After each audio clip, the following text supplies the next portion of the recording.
Robinson Crusoe.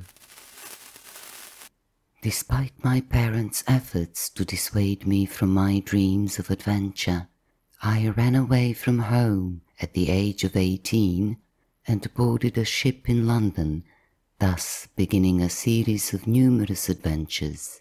It was the 1st of September 1651. As soon as the ship set sail, a terrible storm started raging, and 9 days later a new hurricane forced us to dock in Yarmouth. There I met a captain, a very kind man, who took a liking to me and invited me to go with him to South Africa. That journey ended very unhappily.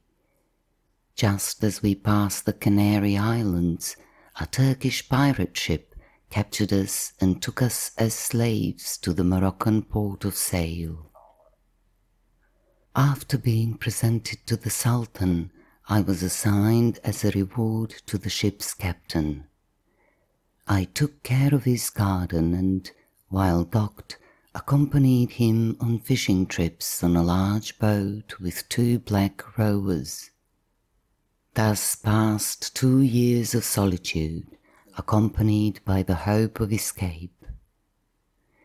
The opportunity arose one day when the captain, now confident in my loyalty, sent me alone on a fishing trip.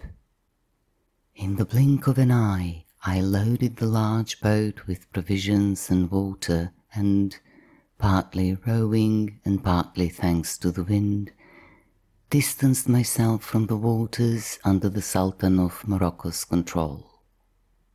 After 5 days of sailing, a Portuguese ship on its way to Brazil took me in. There I became a planter, growing tobacco and cotton. But after 4 years of peaceful life, I felt the urge to travel to unknown lands again. So I accepted an offer to board a ship to Guinea. Before setting out, I made a will and empowered the Portuguese captain to manage my plantations in my absence and, in case I did not return, to handle them as I had specified in the will. We travelled safely until, near the Cape of St. Augustine, we set out to sea. There, we were suddenly hit by a terrible hurricane. I had already begun to curse my insatiable thirst for travel when I heard someone shout, "Land! Land!" We all rushed to the side of the ship, then to the lifeboats, which we lowered into the sea and jumped into as the ship was carried towards the rocks. However, all our efforts were in vain. A stronger wave angrily capsized us, and I found myself in the middle of the waves. I remember losing all hope as I was being tossed around by the sea. Nevertheless, I somehow found the strength to fight and managed to reach the rocks and climb ashore. There was no trace or sound of my companions, and through the foamy waves I saw the ship leaning to one side like a wounded bird. As soon as I recovered a bit, I began to explore the island where I had so unexpectedly landed. It didn't take long to determine that it had no inhabitants, no food, and no fire. So I needed to return to the ship before it sank and save food and clothes. My life on the island of despair. From a few trees I found on the shore, I made a raft and managed to reach the ship. For 3 days I travelled back and forth from the island to the wreck and succeeded in rescuing some items that would help me survive. 2 pistols, a musket, some gunpowder, several bottles of rum, and 2 bottles of ink. After that, I decided to explore the surroundings to find a safe place to settle. About 1.5 kilometers from the shore, I saw the peak of a high mountain. I climbed it and, with the help of binoculars, confirmed that there was no land in sight. It was clear to me that I was on a desert island and that only luck in the form of a ship stopping in the bay could save me. I built the house on a plateau in front of a cave in the rock, surrounded it with strong pillars and covered it with a double roof of sails to protect myself from the sun. My dog was my only company. The poor animal was, besides me, the only surviving creature after the shipwreck. But soon I found some signs of life on the island itself, which I called the Island of Despair. A wild cat, perhaps the only living creature on the island, obediently began to follow me. After countless attempts, I finally managed to catch a goat which, along with the parrot Paul, was my only company. To track the passage of time, I carved with a knife on a smooth pillar. I landed on this island on the 30th of December, 1658. After that, I made 2 marks each day and 4 each month, so I had my own calendar. Since I managed to save paper and ink from the ship, I started keeping a journal in which I recorded my experiences day by day.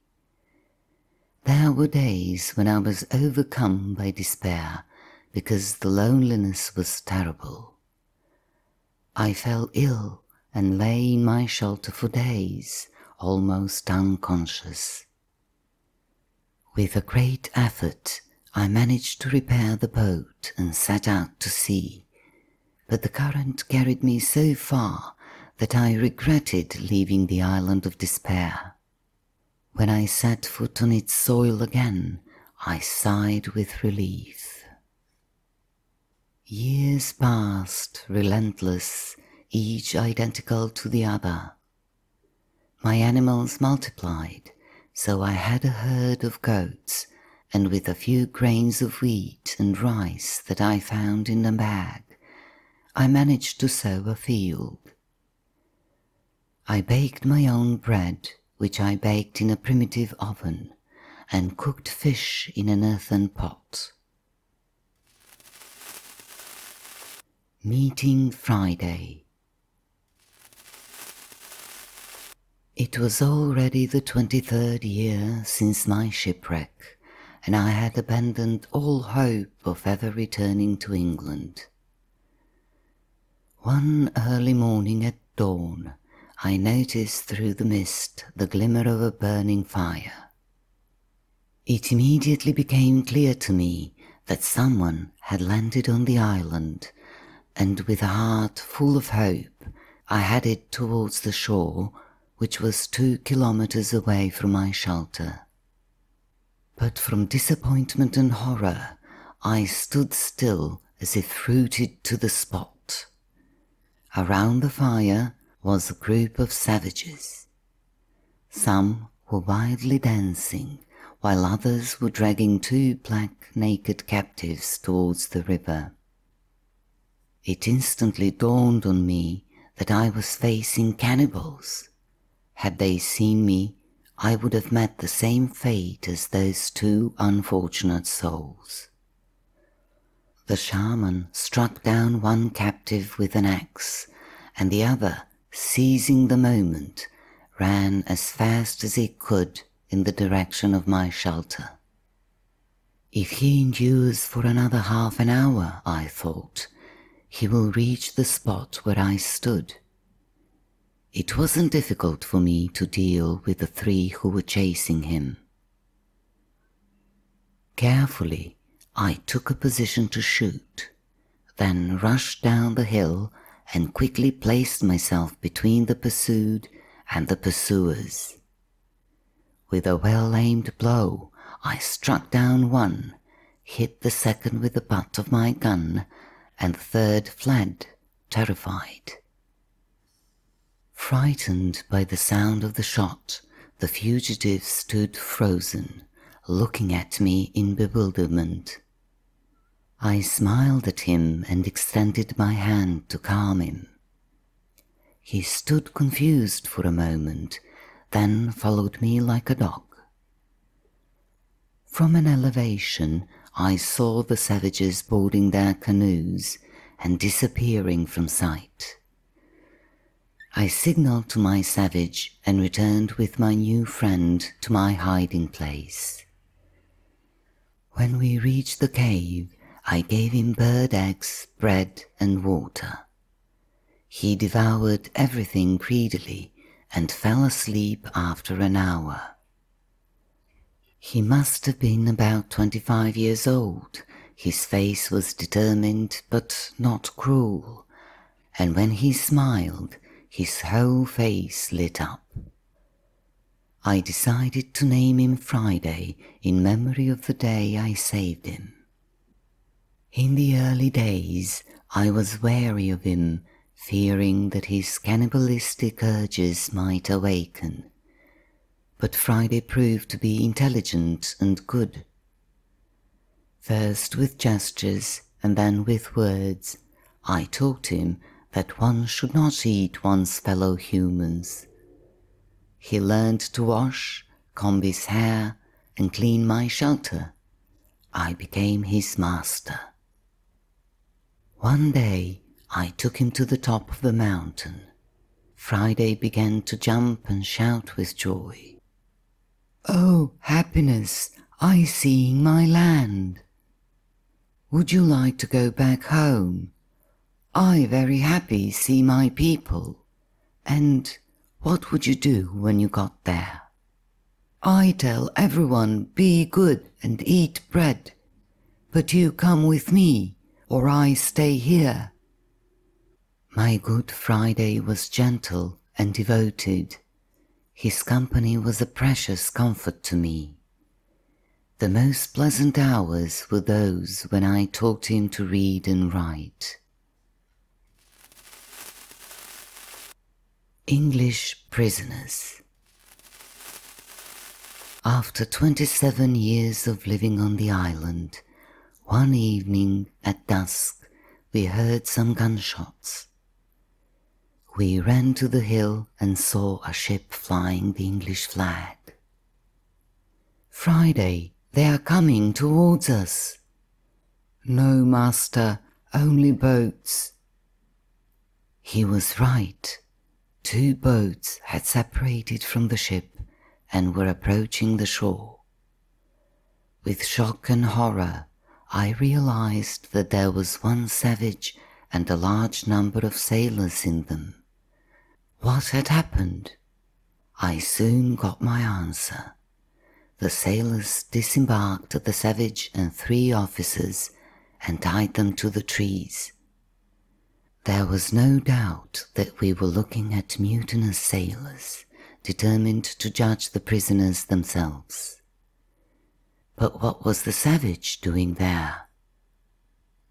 "Master, now white men eat their prisoners," whispered Friday to me.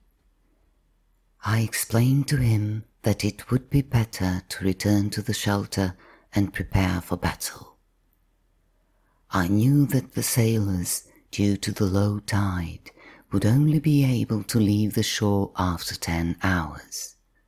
Therefore, I had time to study the attack plan.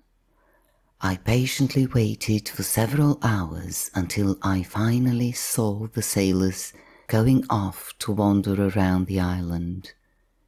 Sneaking through the dense thicket, I managed to, along with Friday, get close to the prisoners. We were both armed to the teeth. I approached them from behind and asked, "Who are you?" All 3 of them turned at the same time, and looked at me in astonishment and disbelief. "Do not be afraid. I have been following the sailors' movements for several hours. I live on the other side of the island," I said to them. If my wild appearance, long beard, shoulder-length hair, and leather clothing had frightened them, my words calmed them, because one of them replied, "Only heaven sent you. I am the captain of the ship, and this is my first officer and a passenger. The black man is a savage we found on a desert island."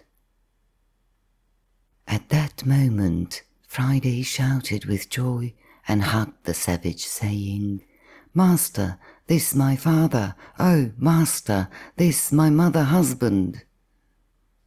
Despite the great excitement, I collected myself and ordered Friday to free the prisoners, giving each of them a revolver, a dagger, and a musket. "Be ready to shoot as soon as the sailors return." The fight didn't last long because we caught the mutineers by surprise. 5 were killed by our shots, and the others surrendered to us. Then I took the whole group to the shelter and offered bread and eggs to my new guests. I left Friday's father and a sailor, in whom the captain had confidence, to guard the mutineers. "If I manage to return to my homeland," the captain said to me, "I will make sure you are recognized for saving His Majesty's ship." "We must succeed in this, sir," I replied. "A part of the 26 sailors who remained on the ship will come here looking for their comrades. We will wait for them hidden in the forest. When we overpower them, we will easily take the ship. I agree with you. However, we must be very careful."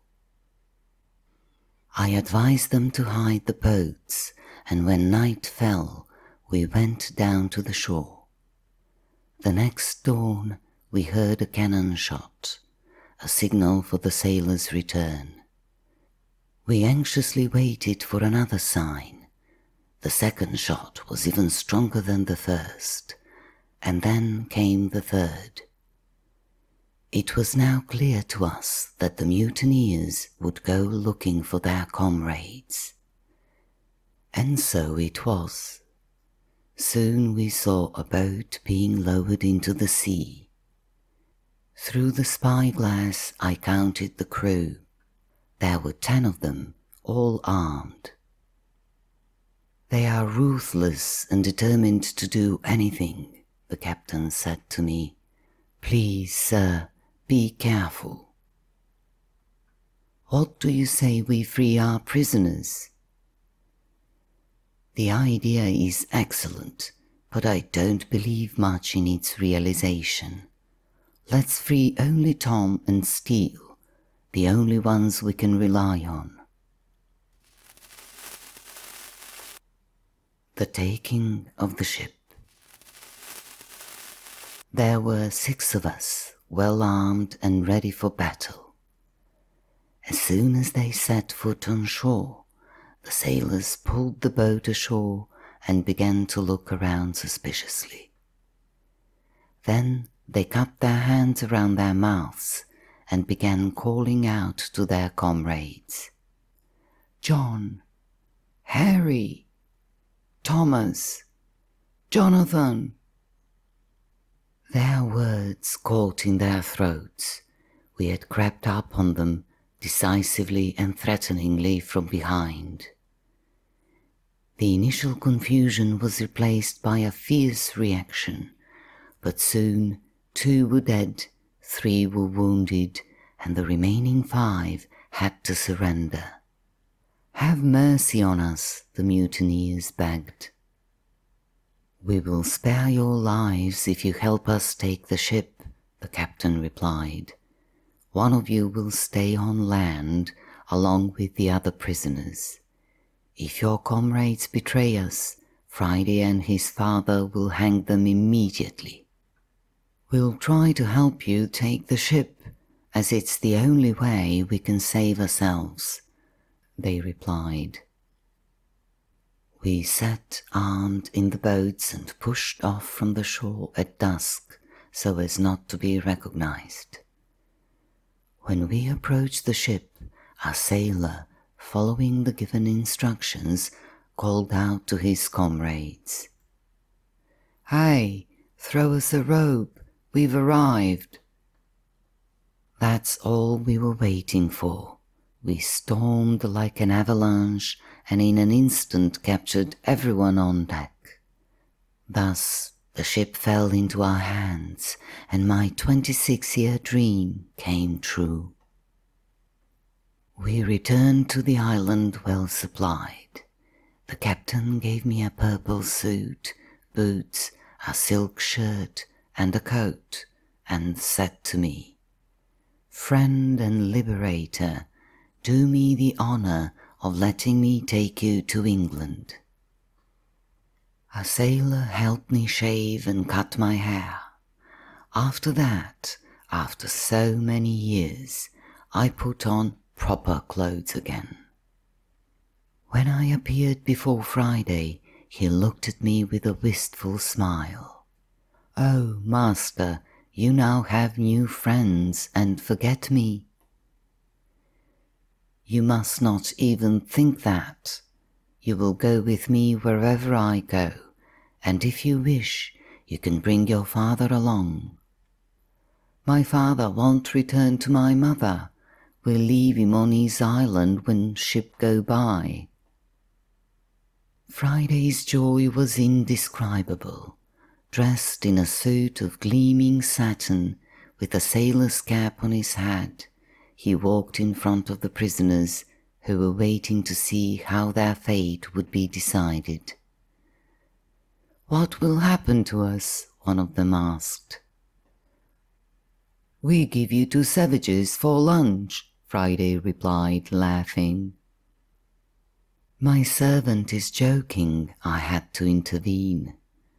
"The sailors who helped us take the ship will sail with us. The others will stay on this island with the supplies, animals, and gunpowder. Such a life is still better than facing trial in England, which would undoubtedly lead you to the gallows. You will enjoy the fruits of my 26 years of labor. The fields are cultivated, the vineyards will give you grapes, and the goats will provide milk and wool." The next day, the 19th of December, 1686, I left the island of despair and after 6 months landed in England.